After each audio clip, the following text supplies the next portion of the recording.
¿Qué sucede en el país? Tendencias del acontecer nacional en Análisis Situacional.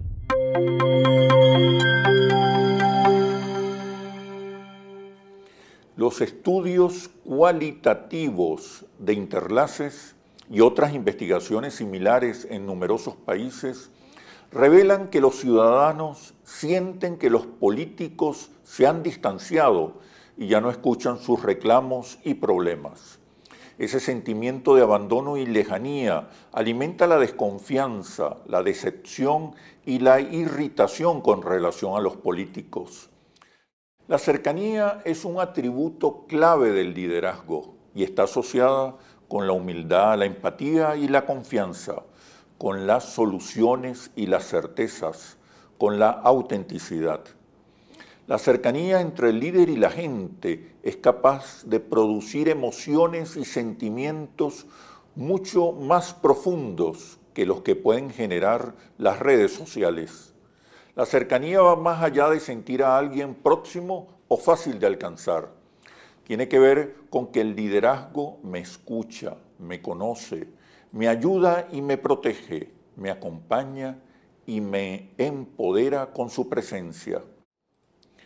Un líder cercano es aquel que hace sentir únicas a las personas y comunidades, especialmente a las más vulnerables o desamparadas.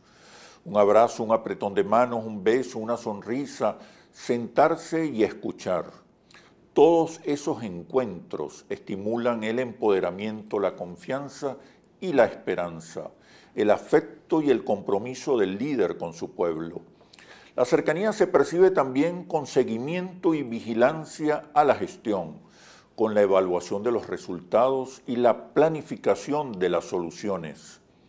En un mundo hiperdigitalizado, lo más disruptivo y realmente efectivo será lo humano.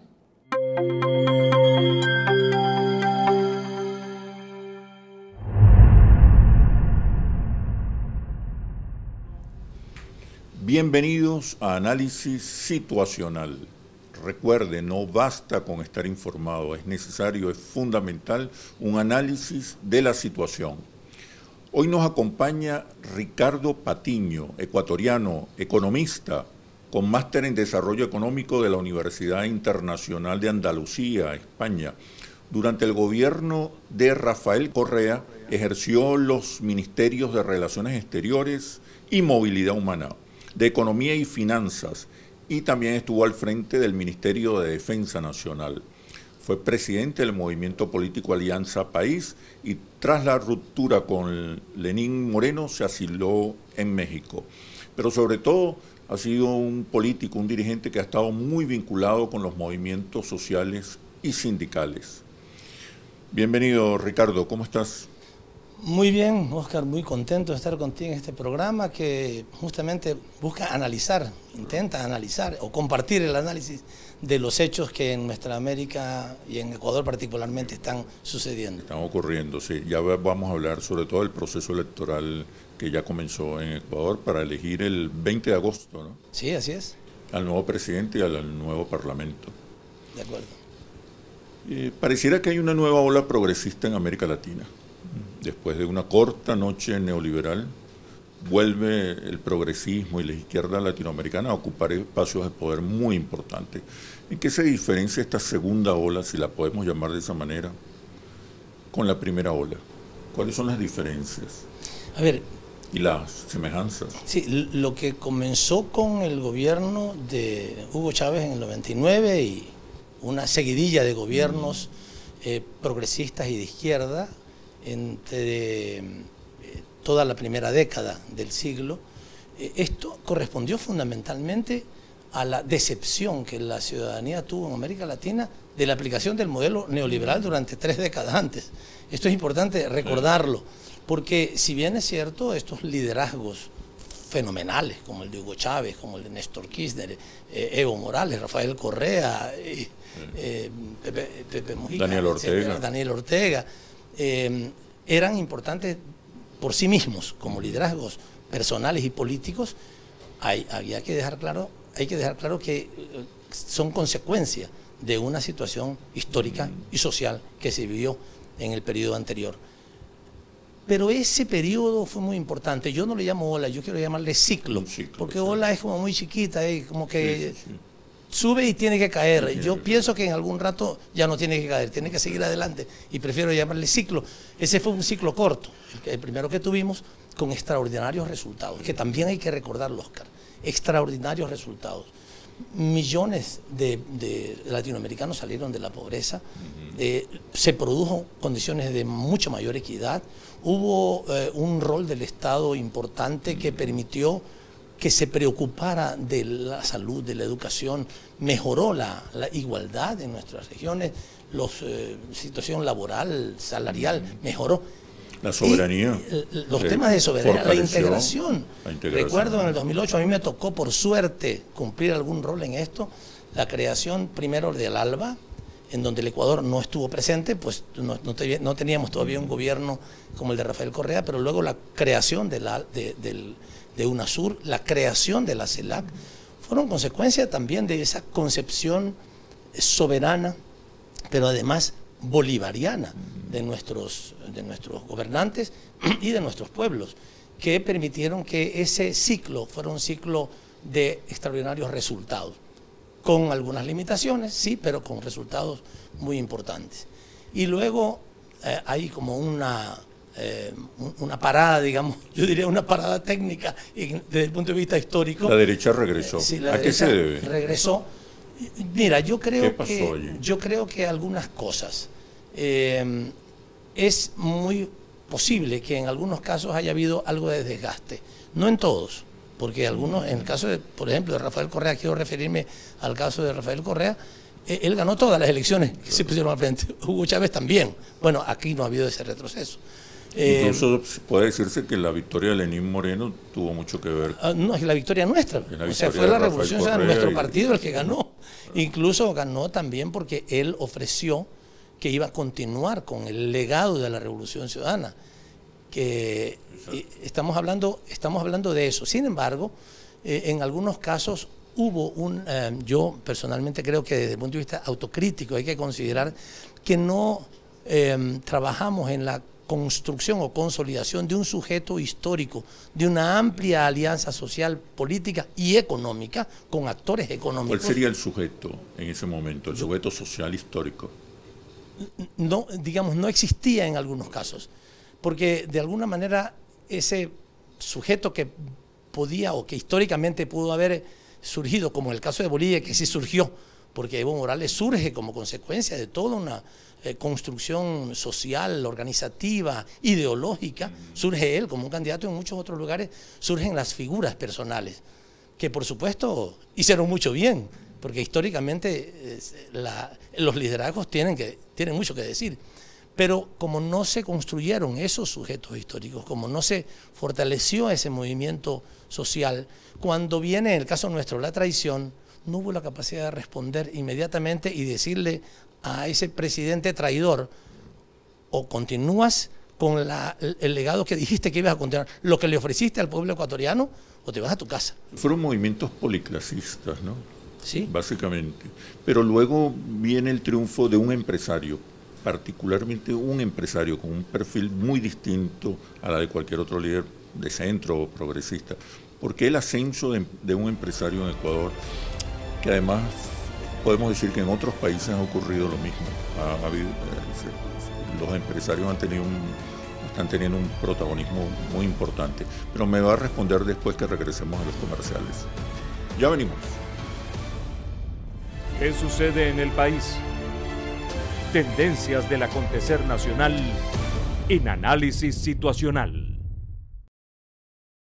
¿Qué sucede en el país?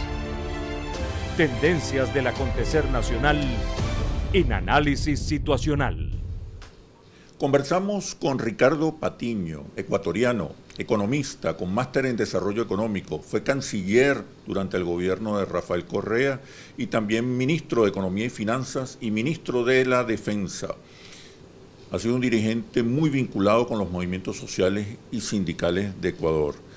Le preguntaba por qué no pasó solamente en Ecuador, que fue el ascenso de empresarios a la primera magistratura. Eso ocurrió en varios países después de que culminaron procesos progresistas. ¿Qué observa? ¿Cómo analiza esa situación? Te decía, Oscar, que en el caso del Ecuador hay varias razones para las que dieron lugar, que permitieron que esto sucediera. En primer lugar, una maquinaria mediática que desde el año 2017, que nosotros ganamos las elecciones, pero perdimos la presidencia porque nos traicionó Moreno, y se puso a la venta del imperio norteamericano, de la banca, de los grandes medios de comunicación, de las élites del poder, se dedicaron impunemente y nosotros absolutamente bloqueados. Y perseguidos judicialmente. Sí, además, ¿no? Perseguidos, ¿no? Pero se dedicaron a mentir permanentemente diciendo que Rafael Correa era un hombre corrupto, que Jorge Glass era corrupto. Estuvo preso 5 años. Yo tuve que salir del país antes de que emitieran alguna boleta por dar una declaración, un discurso, perdón, en una reunión interna del partido diciendo: vamos a las calles, tenemos que defender, acompañar a nuestro pueblo en su lucha, ¿ya? Vamos a hacer una resistencia combativa, que además la Constitución lo dice como un derecho, la resistencia, y sin el uso de la violencia. Por esa razón me iniciaron una causa y yo tuve que salir del país porque si no en los próximos días iba a... ¿Por qué la derecha se empeña en perseguir a los líderes progresistas si cuando han sido gobierno no han amenazado al capital, no han amenazado a Estados Unidos? Más bien, digamos que son procesos reformistas que intentan actualizar el capitalismo, como dijo recientemente el presidente Petro. Bueno, pero aún así hay una persecución salvaje, brutal. Porque la derecha y los grupos empresariales y el imperialismo norteamericano no necesita solamente condiciones para desarrollar su capitalismo, necesita estar en el poder, necesita asegurar su permanencia, trabajan para eso. Sí, a pesar de que, claro, nosotros no podíamos ser una amenaza para Estados Unidos, como la inventaron con el caso de Venezuela. Pero, sin embargo, sí pusimos algunas cosas en claro. No permitimos que continuara una base militar que 10 años atrás la habían instalado en el Ecuador. Para ellos eso es determinante. O sea, tener el control militar en el mundo. Y la base de Manta es un espacio, digamos, territorial de América del Sur, del Pacífico Sur, muy salido y muy importante desde el punto de vista geoestratégico, ¿ya? Ellos no estuvieron contentos que además nos vimos obligados a expulsar a la embajadora de los Estados Unidos porque dijo mentiras sobre el presidente de los Estados Unidos. No les gustó para nada que diéramos asilo político a Julian Assange en Londres. Es decir, algunas cosas que hicimos digamos, utilizando nuestro derecho soberano a tomar decisiones políticas y decisiones que tienen que ver con el manejo de la economía también, ellos no les gusta. Entonces eso los convierte lamentablemente no en adversarios de nosotros, sino en enemigos de nosotros. Entonces ellos no estaban contentos, a pesar de que, como tú dices con razón, Oscar, el empresariado ecuatoriano en el gobierno de Rafael Correa les fue fantásticamente bien. Y no porque hicimos cosas en favor de ellos, no, porque los obligamos a pagar impuestos que no pagaban. Los obligamos a no seguir contratando a los trabajadores en forma disfrazada, digamos. No los contrataban directamente, sino a través de empresas fantasmas. No les pagaban todo lo que deberían de pagarles. Los obligamos también a cumplir las disposiciones medioambientales. No les gustó eso. Sin embargo, fue tan bueno el manejo de la economía que tuvimos que a los empresarios, como empresarios les iba bien, vendían mucho, tenían un gran mercado, pero no toleraban, no tenían el control del poder, no toleraban además que Rafael Correa les dijera sus verdades en algún momento, y estaban acostumbrados a que todos los gobiernos anteriores, ellos estaban o directamente o sus representantes y ponían a sus ministros, ponían al ministro de Industria, al ministro de Finanzas, al ministro de Comercio, al canciller, ellos y los medios de comunicación. Y ahora no lo ponían. Con Rafael Correa, Rafael ponía a los profesionales más capaces, primero, y segundo, que tenían una clara concepción de lo que debía ser el nuevo poder político, un cambio de poder político en el país. Por tanto, ellos no querían que eso se sostuviera. Y como no contesté tu pregunta y no me gusta dejar las cosas ahí sin contestar, te debo decir que un rol fundamental cumplió la prensa. 4 años enteros, desde el 2017 al 21, las 24 horas del día, diciendo que todos nosotros éramos corruptos, que nos habíamos robado 70.000 millones de dólares cuando el Producto Interno Bruto en el Ecuador por año es 100.000. Es decir, se dedicaron a eso y generaron finalmente, es decir, este acoso mediático, este tipo de trabajo, lograron una confusión en el pueblo ecuatoriano. Sin embargo de eso, ganamos la primera vuelta con un 33% y los otros quedaron del 17% para abajo. Eso fue, yo creo que, cuando me han preguntado, yo digo, ¿quién nos ganó? A nosotros nos ganó la prensa. Pero también un problema importante. Nosotros en nuestro gobierno tuvimos un desencuentro con algunos sectores del movimiento indígena, que a la sazón, en el año 2021, estaban muy empoderados porque habían hecho una movilización en octubre del 19 de mucha relevancia y había un respeto por el movimiento indígena. Y el tercer candidato que quedó en tercer lugar, lamentablemente, dijo: yo prefiero un banquero ladrón, así dijo, prefiero un banquero ladrón a un autócrata, le llamaba a Rafael Correa autócrata. ¿Por qué? Por estos desencuentros que tuvimos en nuestro gobierno. Y eso dio lugar a que realmente muchos votos se fueran hacia Lazo y otros al voto nulo, que ellos le llamaron el voto nulo ideológico. ¿Cuál debe ser entonces la relación con los movimientos sociales por parte de gobiernos progresistas, de partidos progresistas? Debe ser muy estrecha. Es parte del sujeto social histórico. Así es, el sujeto histórico debe estar constituido con ellos principalmente y también con sectores medios, sectores de medianos y pequeños empresarios, estudiantes, ¿cómo poner de universitarios, acuerdo a tantos sectores, a veces con intereses distintos? Es muy difícil, porque incluso pero es posible. Hay que pensar en incluir al sector empresarial, sobre todo al pequeño y mediano empresario. Yo creo que sí es posible. Y una cosa algo que nos puede ayudar es la experiencia tenida. Porque ellos saben que un gobierno progresista, al menos, es un gobierno que si maneja bien la economía, como muchos de nuestros gobiernos lo han hecho. Pongo el caso del Ecuador, el caso de Bolivia. En Bolivia no pudo haber mejorado más la economía que en el gobierno que supuestamente la iba a fracasar, como el gobierno de Evo Morales. O lo que está pasando en México, que un periodista, unos meses antes de que llegara Andrés Manuel López Obrador al gobierno, cuando el peso mexicano estaba en 20 pesos por $1, dijo: yo voy a comprar dólares porque seguro que apenas comience el gobierno va a subir la cotización a 25 o a 30, así que voy a cuidar. Y la cotización ahorita está en 17. O sea, el tipo perdió un montón de plata. Pero el ataque mediático contra nuestro gobierno es muy importante, ¿no? Sí. Mira, se trata de incorporar a otros sectores. ¿Qué ha fallado? Porque surgen los movimientos progresistas, toman el gobierno, la presidencia, pero después las oligarquías los expulsan y los persiguen. ¿Qué falta? ¿Acaso falta un horizonte de futuro, una propuesta, una narrativa que convoque a todos esos sectores que son potencialmente progresistas? ¿Dónde está la falla? ¿Por qué la izquierda y el progresismo no termina de convocar a todos los sectores? Y estoy hablando no solamente de Ecuador, en general de América Latina. ¿Qué pasa con las izquierdas y con el progresismo? Recuerdo ahora una declaración que dio Ignacio Ramonet recientemente. Él dice: la izquierda no tiene teoría. Pero vamos a hablar de eso cuando regresemos de los comerciales. Ya venimos.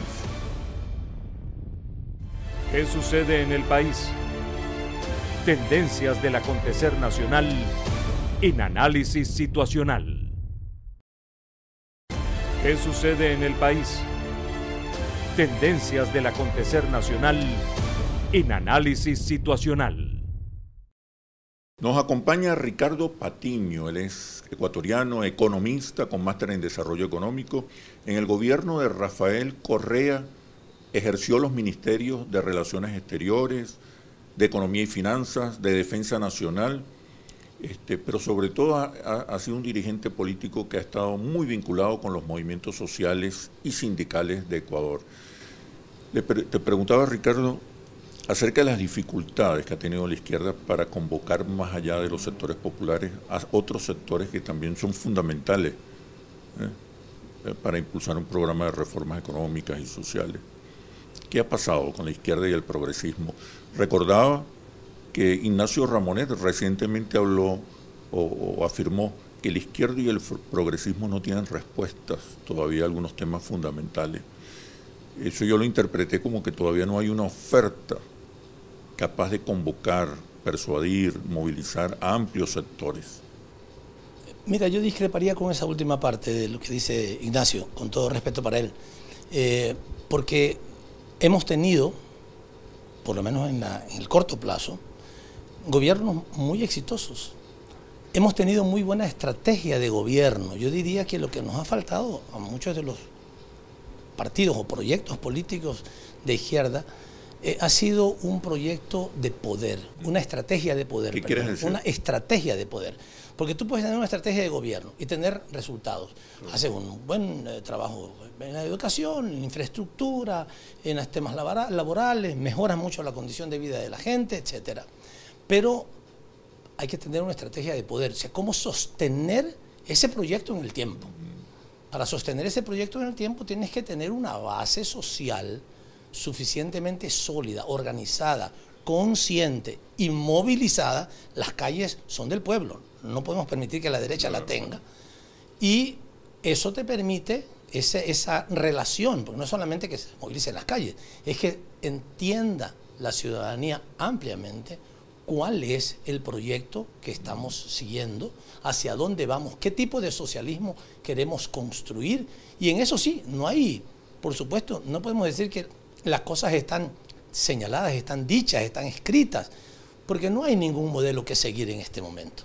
Tal vez cuando estábamos en los 70, 80 se podría decir, ahí hay algunos países que están avanzando hacia el socialismo. También había muchas críticas hacia la forma en que lo estaban haciendo. Pero en este momento no hay un modelo. No se puede decir que existe un modelo. Ese modelo hay que irlo construyendo en el tiempo, con teoría y también con aplicación práctica. Pero yo, en resumidas cuentas, te tendría que decir que nosotros trabajamos muy bien desde el punto de vista institucional. Logramos que los aparatos del Estado en nuestras manos cumplieran un rol en favor del pueblo. Trabajamos para el pueblo, en muchos casos no trabajamos con el pueblo, acompañados con ellos. ¿Y por qué? Fundamentalmente porque no definimos, yo lo tengo que reconocer autocríticamente, para el caso del Ecuador, tuvimos una excelente estrategia de gobierno y lo hicimos muy bien, pero no tuvimos una estrategia de poder, o sea, cómo construir un sujeto histórico, cómo fortalecer esas organizaciones de la sociedad en su conjunto que entendieran y se identificaran con el proyecto político y que lo asumieran como propio para defenderlo hacia el futuro. Un modelo que pudiera cautivar al resto de los sectores sociales.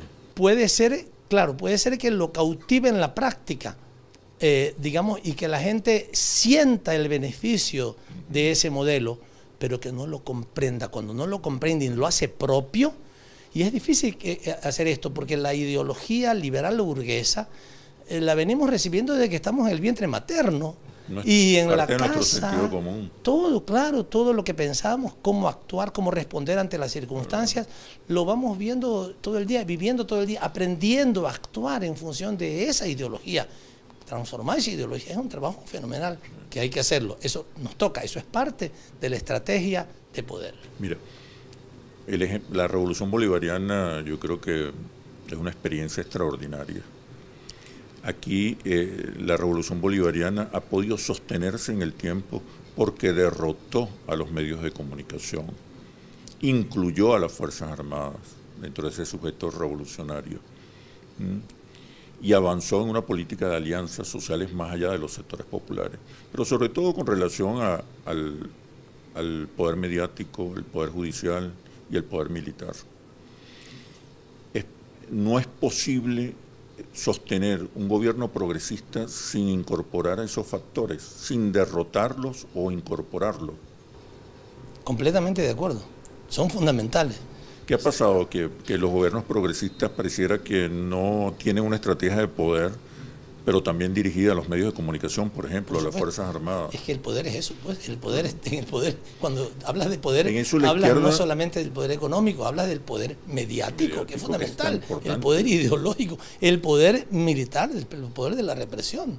O sea, esos elementos son fundamentales. ¿Qué ha pasado? Como te digo, creo que Porque el comandante Chávez lo vio muy claro desde el principio. Y muchos otros no lo vimos así. Y entonces, claro, como no hubo esa comprensión, pensábamos que haciendo un buen gobierno, todos estos poderes iban a aceptar las cosas, que no iba a pasar nada, pero realmente sí pasó después.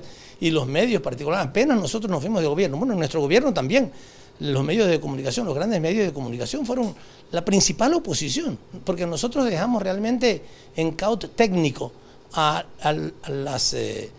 los partidos políticos y a los líderes políticos que existían antes del año 2007 que nosotros comenzamos nuestro gobierno. Los partidos políticos quedaron en la lona, acorralados. ¿Quién salió a defender la posición de las élites? Los medios de comunicación. Por eso durante todo nuestro gobierno ellos tenían quien los defendiera, pero igual los seguíamos venciendo. Pero apenas terminó esa capacidad nuestra de seguir gobernando por la traición de Moreno, entonces ellos se agarraron, lo defendieron a Moreno, lo auparon con todo, incluso decían cosas terribles. Ahorita hay que acabar con el correísmo, aunque se dañe la economía. ¿Tú te imaginas lo que es de eso? Lo decían abiertamente los grandes medios de comunicación.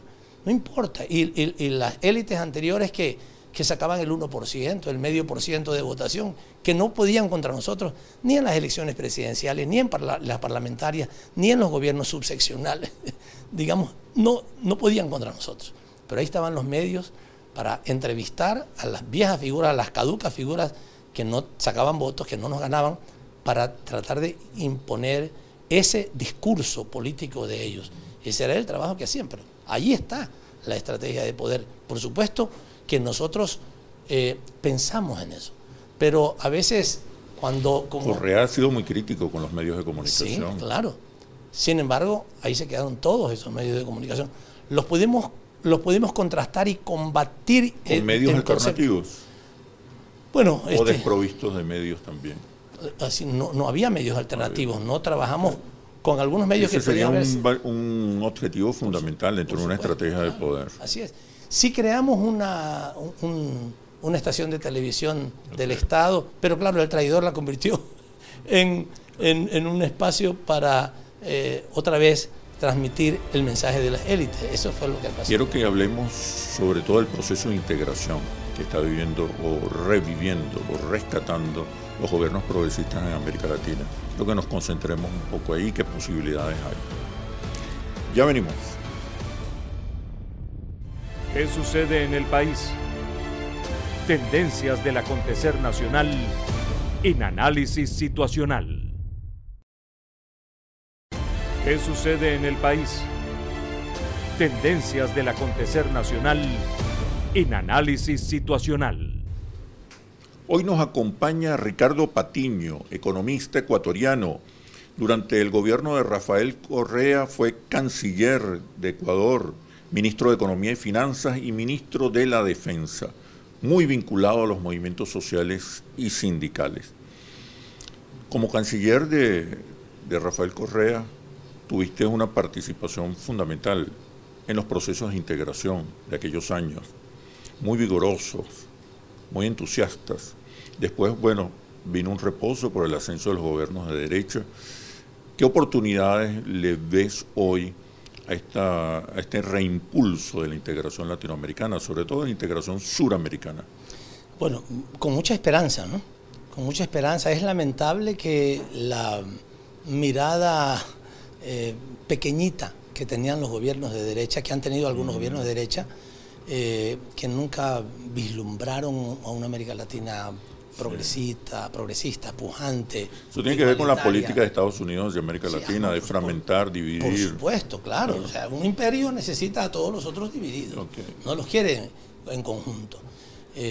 Peor todavía cuando eran gobiernos muy progresistas, que eran adversarios en muchos temas internacionales de lo que los Estados Unidos planteaba, particularmente de las políticas guerreristas, intervencionistas, etcétera, que le reclamábamos permanentemente contra el bloqueo contra Cuba, contra Nicaragua, contra Venezuela.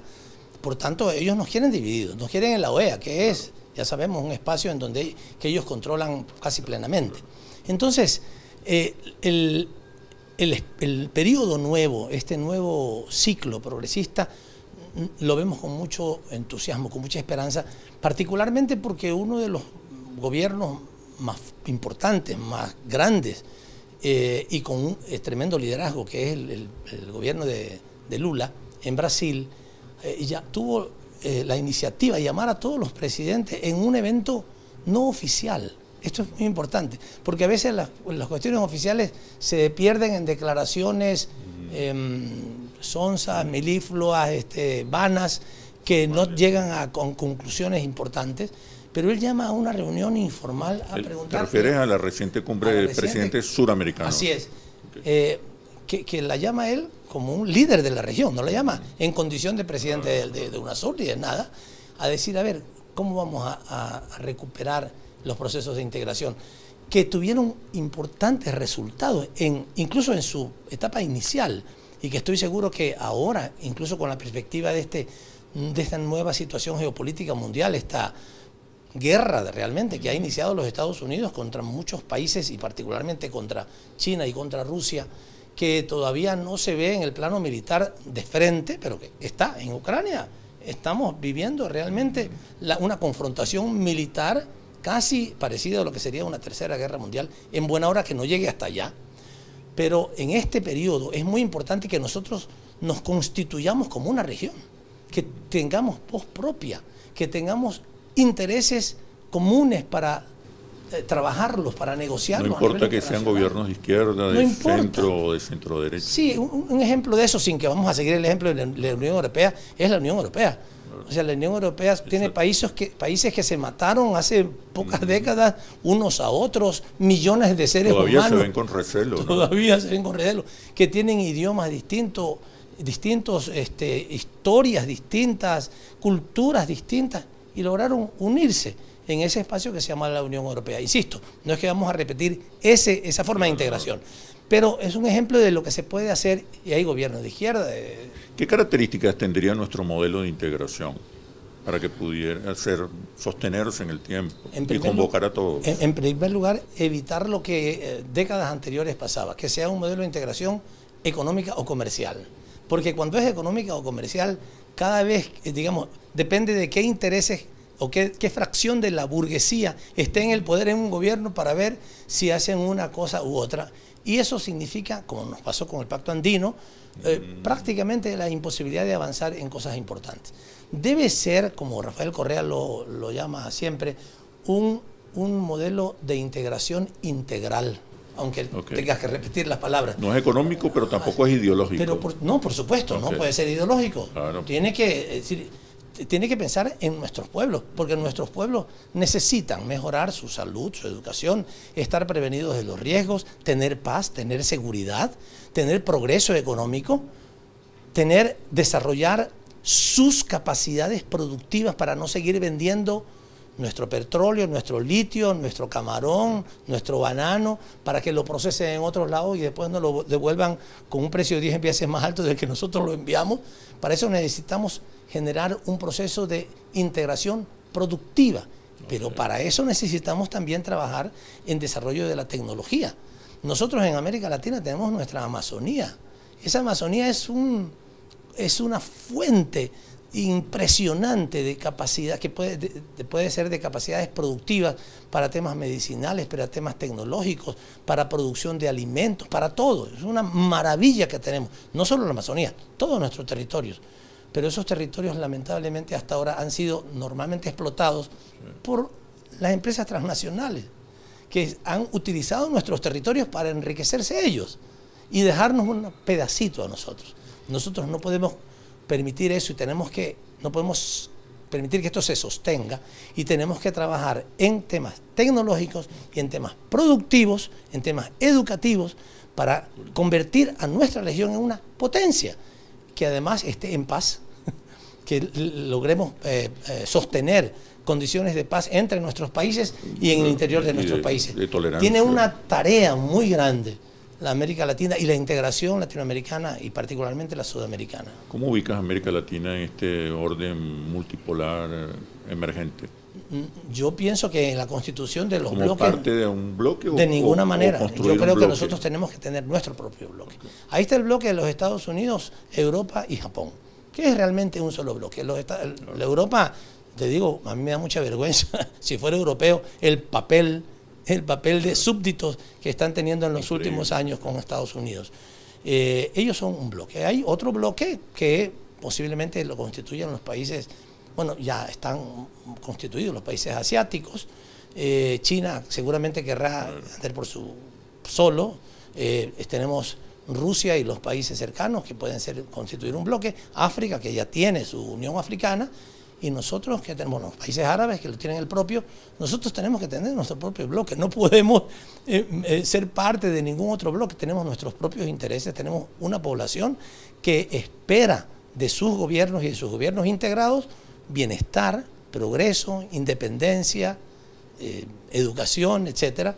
Y para eso tenemos que rehacer UNASUR y rehacer la comunidad de estados latinoamericanos y caribeños. Eso es lo que nos toca. Mira, el próximo 20 de agosto hay elecciones presidenciales en Ecuador, presidenciales y parlamentarias. La Revolución Ciudadana, ¿en qué posición está frente a este nuevo reto electoral? Pero me respondes cuando regresemos de los comerciales. Ya venimos. ¿Qué sucede en el país? Tendencias del acontecer nacional en análisis situacional. ¿Qué sucede en el país? Tendencias del acontecer nacional en análisis situacional. Nos acompaña Ricardo Patiño, ecuatoriano, economista. Durante el gobierno de Rafael Correa fue canciller, ministro de Economía y Finanzas y también ministro de la Defensa. Ha estado muy vinculado con los movimientos sociales y sindicales de Ecuador. Te preguntaba, Ricardo, sobre las elecciones anticipadas que se van a celebrar en Ecuador el próximo mes, el 20 de agosto. ¿Qué posibilidades tiene la Revolución Ciudadana? ¿Cuáles son los escenarios? Bueno, tiene altas posibilidades. La Revolución Ciudadana ha ido recuperando el espacio político que perdió después de la traición de Moreno. Y el exilio.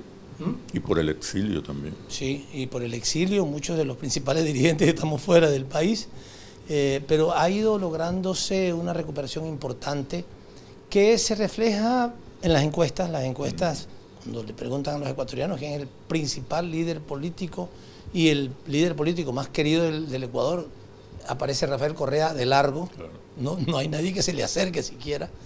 Cuando le preguntan por qué partido político votaría, ya no pensando en los nombres de las personas, sino en los partidos políticos, el Partido de la Revolución Ciudadana tiene el 25% y el que le sigue es Pachacuti con el 12% y los otros con el 6%. Las encuestas lo dicen, pero también lo dice la realidad política última, porque el 5 de febrero, recién hace febrero, marzo, abril, mayo, junio, hace 4 meses, hubo elecciones de alcaldías y prefecturas. Lo que ustedes llaman aquí gobernaciones, allá se llaman prefecturas, ¿no? Y en esas elecciones, la Revolución Ciudadana tuvo un triunfo impresionante, pero impresionante. O sea, ganamos en 9 prefecturas, las prefecturas más grandes del país, en 50 alcaldías. Entre esas alcaldías o ciudades, la capital de la República, Quito, la capital económica del Ecuador, Guayaquil, la provincia, tercera provincia más importante, Azuay, además de Pichincha, Guayas, en Esmeraldas, en Los Ríos. Si tuvimos un triunfo realmente en Imbabura, un triunfo muy importante, y fue un triunfo de la Revolución Ciudadana. Ciertamente que los candidatos tenían mucho que ver los candidatos, claro. ¿Quién estaba de candidato? Pero básicamente todos ellos, todos salieron en su campaña al lado del presidente Rafael Correa. O sea, fue el único presidente o expresidente que acompañó a sus candidatos, porque todos los otros expresidentes, los candidatos no querían que los expresidentes lo acompañaran porque les restaban votos. Entonces, una demostración clara de que la Revolución Ciudadana ha recuperado mucho su espacio, aunque no hay que confiarse, por supuesto, pero evidentemente Estas elecciones de febrero lo dicen. Primero por el triunfo impresionante. Anuncian. Y segundo porque fue un triunfo acompañado de Rafael Correa. Mire, ¿y la candidata Luisa González? Luisa González es la candidata presidencial. Háblanos un poco de ella. ¿Cómo no? Luisa González es una joven profesional. Trabajó desde el principio del gobierno. Ella trabajó inicialmente en el despacho presidencial, pero posteriormente cumplió funciones de otra naturaleza. Fue jefe de gabinete prácticamente. Tenía la relación con el conjunto de ministros y eso le dio una experiencia muy importante. También en algunos momentos tuvo la responsabilidad del Ministerio de Turismo, de la Secretaría de la Administración Pública, de tal manera que tiene una importante experiencia en el gobierno. Tiene además 2 maestrías en Administración Pública. Es joven, es la única candidata mujer. Hay 8 candidatos, 8 candidaturas, son binomios. En el Ecuador se vota por presidente y vicepresidente a la vez, en binomio. Es muy interesante ver esto porque tú ves a los 7 hombres y una mujer. Eso le da una ventaja importante en este proceso. Además es muy electoral. joven, tiene 40 años o algo más, o algo menos. Cuidado, se va a molestar ella, que no vea esta entrevista, que dije, algo más, algo menos. Es madre soltera, es chonera. Decir chonera y manabita en Ecuador es decir bastante, porque Chone y Manabí, Manabí es una provincia de guerreros, es gente valiente, es gente muy entradora, muy firme.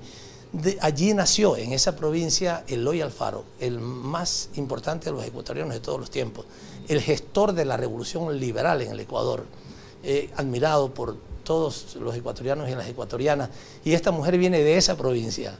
¿Cuál es la oferta electoral de la Revolución Ciudadana? Quiero nada más decirte también algo importante. Ella es acompañada por Andrés Arauz. Andrés Arauz fue nuestro candidato presidencial en la anterior campaña. Exacto. Un economista brillante con los mejores méritos intelectuales y además de gestión. Fue ministro de Rafael Correa en algunas carteras, entre ellas la cartera de talento humano, que para nosotros era muy importante. Y que pues venció en la anterior elección, en la primera vuelta. En la segunda vuelta lamentablemente no pudimos vencer, pero él la acompaña como candidato a la vicepresidencia. La oferta. Sobre la oferta. Mira, básicamente el problema más importante que el Ecuador vive en los últimos tiempos es el problema de seguridad. El gobierno de Moreno y de Lasso destruyeron la institucionalidad del país y destruyeron la capacidad del Estado de cuidar a la ciudadanía. Esto fue real. En el Ecuador no existían problemas de vacunas, como le llaman en Colombia, que es la extorsión. Eso no existía. Nunca habíamos conocido de la existencia de esa cosa. No habían secuestros, no existían. Ahora estamos repletos en todo el país de extorsiones, de secuestros. En el primer año del gobierno de Lasso, se asesinaron entre ellos supuestamente 400 personas en las cárceles. La cárcel, que es un lugar que se supone que está absolutamente controlado por el Estado, porque las personas están presas, o sea, están privadas de la libertad. No debe haber ningún tipo de delito. No debe haber ningún tipo de delito. 400 personas decapitadas. O sea, Ecuador vive un infierno de seguridad. Por eso esta es... ¿A qué se debe ese auge delictivo? Ahí está, primero, la crisis económica. Yo te debo decir una cosa. No. Yo creo que sí, hay un problema económico, pero hay problemas de corrupción de la policía, pero de corrupción del gobierno. Si Lasso se va es porque se vio obligado, iba a ser destituido por la Asamblea, por nuestro Congreso, y para no ser destituido, entonces decretó lo que allá se llama la muerte cruzada, o sea, disolvió la Asamblea y se va él también. ¿Pero por qué estaba siendo juzgado? Porque informes de la policía en su gobierno descubrieron que en la mano derecha de su cuñado, que es su principal gestor, es el que lo hizo dueño del Banco de Guayaquil, para decirte algo muy importante, en la mano derecha de él, un señor Cherres, estaba involucrado en narcotráfico. Habían dado $1,5 millones para la campaña de Lasso y estaban repartiéndose los cargos por centenares de miles de dólares, vendían los cargos por centenares de miles de dólares, y este señor, después de que fue denunciado por un medio de comunicación de derecha, anticorreísta, no nosotros lo denunciamos, un medio de comunicación anticorreísta, comenzó, digamos, la búsqueda de esta persona. El mismo Lasso reconoció que esas personas estaban en su entorno. Otro de los pillos había sido vicepresidente del Banco de Guayaquil, del Banco de Lazo, durante 20 años. Y Lazo le encargó el manejo de las empresas públicas, que manejan 15.000 millones de dólares en compras anuales. Y ese tipo, con Cherres, entre ellos dos, hablaban, y estas grabaciones fueron sacadas a luz, de decir, mira, a mí dame 150.000 dólares mensuales y yo con eso estoy tranquilo, no me pasa nada. Esta gente es la que estaba gobernando, porque ellos ponían ministros y se demostraba que ponían ministros. Cherres fue asesinado en pocos meses, digamos, en una evidente disputa de bandas, bandas en donde el gobierno de Lazo estaba involucrado. Esa es la realidad. Entonces, ese es la principal oferta. Y luego la recuperación de la economía y del empleo, por supuesto. Estos son los elementos principales, digamos, de la oferta de campaña de nuestro Bueno, Ricardo, movimiento. muchísimas gracias por este análisis de situación. De verdad, excelente. Espero cuando regreses otra vez a Caracas que podamos conversar nuevamente. Muchísimas gracias. Gracias por Suerte invitarme. y Saludos mucho a tu éxito audiencia. en el próximo proceso electoral Esperemos que así ecuatoriano. sea. Confiamos en eso. Gracias. Bueno, muchísimas gracias. Nos vemos en un próximo análisis situacional por Globovisión, periodismo libre, independiente, responsable y veraz. Hasta pronto.